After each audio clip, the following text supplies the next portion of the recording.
The international break's over. The best thing that's happened in football for a long time. The international breaks of this season are finally done.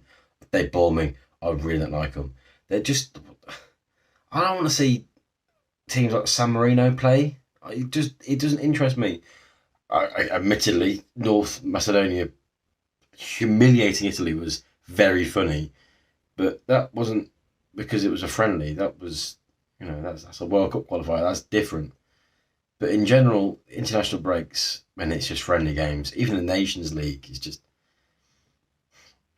I struggle to see anything more pointless. Now, I have been of the belief all season that the playoffs were a stretch too far for Coventry City this year.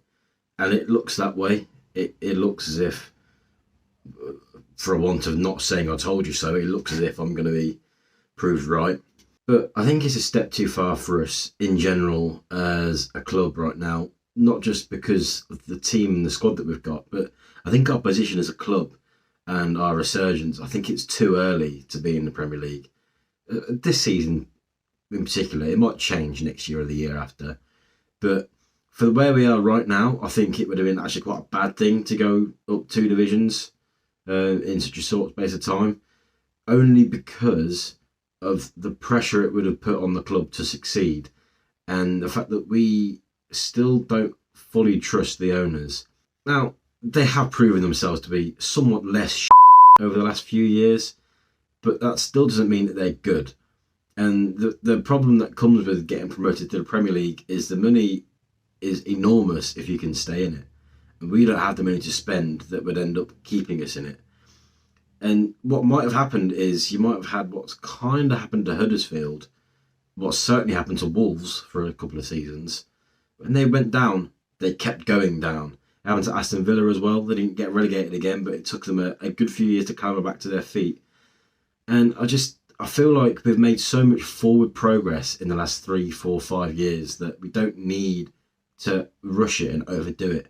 You look at Luton, they are killing it. I've got so much respect for Luton.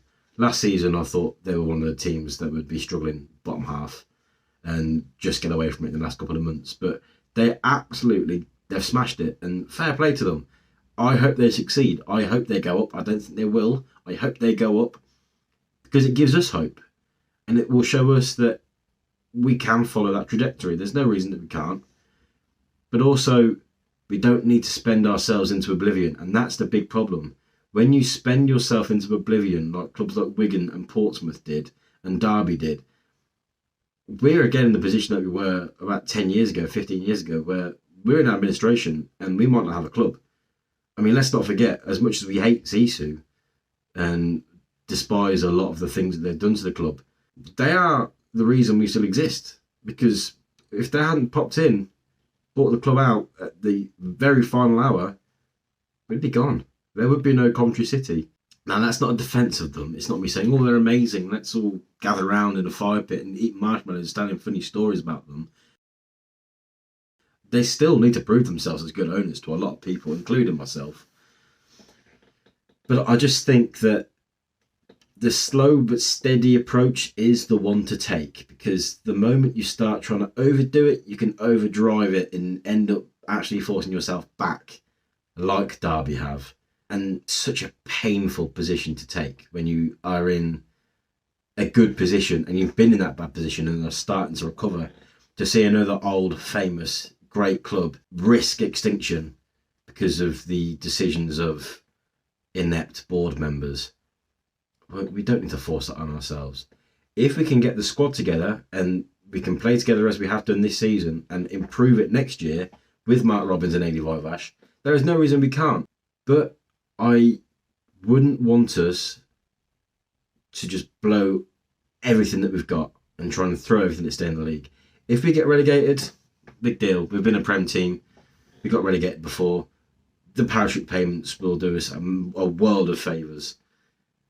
It would be a shame if we got promoted, spent all our money trying to stay up, failed, and then couldn't stay in the division below the Premier League the year after.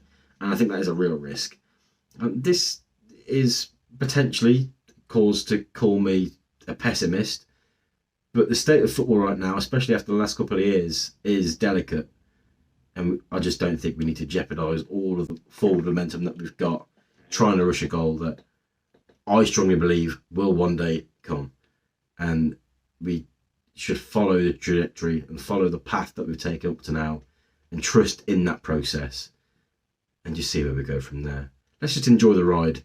Let's not all get depressed, downbeat and horrified if we don't make top 6 this year. Our squad was never big enough. We had a fantastic start that probably masked a few shortcomings within the team. But in general, we've had a great season. Let's enjoy these last 8 games, see where we can go, see how high we can finish, and then push up even further next season. That's just my thoughts and the approach we should take going into these final 2 months. If you agree, let me know. If you don't agree, let me know. Cheers.